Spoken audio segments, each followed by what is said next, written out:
Chauncey Gardner-Johnson got traded to Houston Texans? Whoa. Is that real? We get that? The chat's blowing up about it. Sure looks like it. Quinn, what do we have on this now? If we have, so I got it pulled up right here. Give me 1 second. I'll throw it on the screen. But Diana Rossini is saying that the Texans are sending Kenyon Green to the Eagles in exchange for Chauncey Gardner-Johnson. The teams are also swapping 5th and 6th round picks in 2026. So the Eagles are getting the better end of a pick swap, but I'm surprised that Gardner-Johnson is somebody they would give up. Just with the way that's secondary. I mean, they were the best coverage team by far in the league this year, and getting him back was a big part of that. I agree. What's his contract?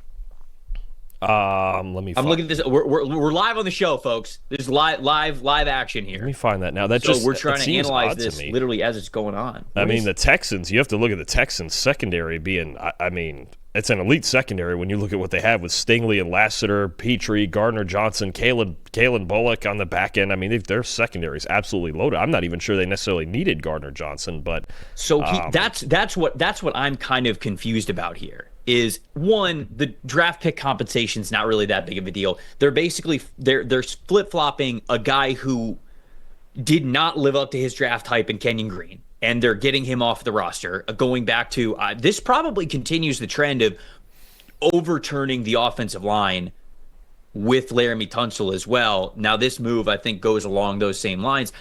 So moving on from a former first-round pick who just did not live up to where he was selected for you, and you get a really good secondary player, the interesting part to me is that, Houston doesn't really need him. Derek Stingley Jr., Jimmy Ward, Kalen Bullock. When I think of Chauncey Gardner-Johnson, he basically does what Jalen Petrie does. And I suppose Jalen Petrie's gone through some injuries, so you want to be okay in that area because instead you got just two lunatics, and I say that in the best way, who just play with their hair on fire. It's those jokers again. Those jokers keep coming up. As those Nichols defenders. So I love the player. I'm surprised that Houston targeted Chauncey Gardner-Johnson, but maybe they looked at the world that they had to operate under without Jalen Petrie when he was hurt, and that was such a pivotal part of what they wanted to do in their flexibility and their coverage that they said, no, let's go get a player who can kind of do the same thing for us. And now obviously we've seen at a Super Bowl level. So an interesting deal, not one that I would have cooked up as a destination, but something that's very intriguing for both of these sides. Yeah, for sure. It makes safety for the Eagles an interesting thing too. And I mean, it's not like Gardner-Johnson had a big cap hit, only $5 million this year and $6 million next year. So I don't know if it's a cost-saving thing. Is there anyone on the safety market or that the Eagles, are we going to hear about them in the next hour signing a safety to replace him? Is that what we're going to get? I think there's some interesting elements here. I think as far as the Texans trading away Green, I think you mentioned it. They're just going to filter out this room of anybody they think they don't need in there, and they're going to start over on this offensive line, which, again, I don't feel great about for C.J. Stroud, but I think we have to think about if they're going to start over, then start it over hard and just figure it out as it goes. Obviously, Kenyon Green hadn't been working out, and maybe, obviously, look, Howie Roseman, Jeff Stoutland, the offensive line coach, Nick Sirianni, they can figure out. They're the offensive line gurus of the NFL right now, right? So maybe they see something in Green that the rest of us don't. They still have to replace Mekhi Becton at right guard. Maybe he's going to be a candidate for that, or there'll be an open competition at right guard. But it is odd to me that you would break up I think a very important part of this defense in Gardner-Johnson, he's somebody who's really kind of, maybe the grading isn't always the highest, but I believe he just had his best season, and he's really kind of that, you mentioned it, he kind of one of those lunatics back there, that heart and soul kind of guy that keeps the glue together. And look, I know they're loaded with talent all over their defense. It's just surprising to me that more so that the Eagles would trade Gardner-Johnson for effectively the better part of a pick swap and a flyer on a former first-round pick at guard. I'll tell you what this move signals the most to me, right? One, actually, two things, one on each side. One, Houston was fed the hell up on whatever was going on in their offensive line room last year. Whatever it was, they were fed up and they were moving on and they were making changes no matter what.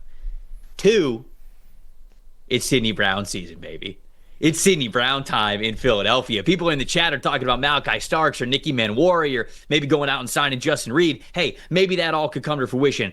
I'm not giving up on my boy Sidney Brown. I loved Sidney Brown coming out of last year's draft. I think he's a stud. I absolutely think that when he is fully healthy, he could step in right away. And he's that same type of player. He plays like a bat out of hell with his hair on fire at all times. He's gone through some injury. Obviously, it's tough to crack that lineup in Philly when it's been so talented over the last couple of years. But to me, I think Sidney Brown is going to step into that slot, that strong safety / nickel defender role for the Philadelphia Eagles, and I think as long as he is healthy, he is going to do so beautifully. I have a name for you because I'm always thinking about connections, and I'm thinking about Vic Fangio, right? And it's not necessarily the top name on the market, especially at his age, but do we think maybe, is it Justin Simmons? Could that be an option here too? Yeah, I mean, familiarity, I think that you could certainly bring that into account. Justin Simmons' offseason last year was very interesting because he was a free agent much longer than I thought that he should have been for his talent. And obviously he goes to Atlanta and they're comfortable letting him walk. So I just don't know how the league views Justin Simmons, but clearly I thought he was a really good football player under Vic Fangio. So definitely something to think about there.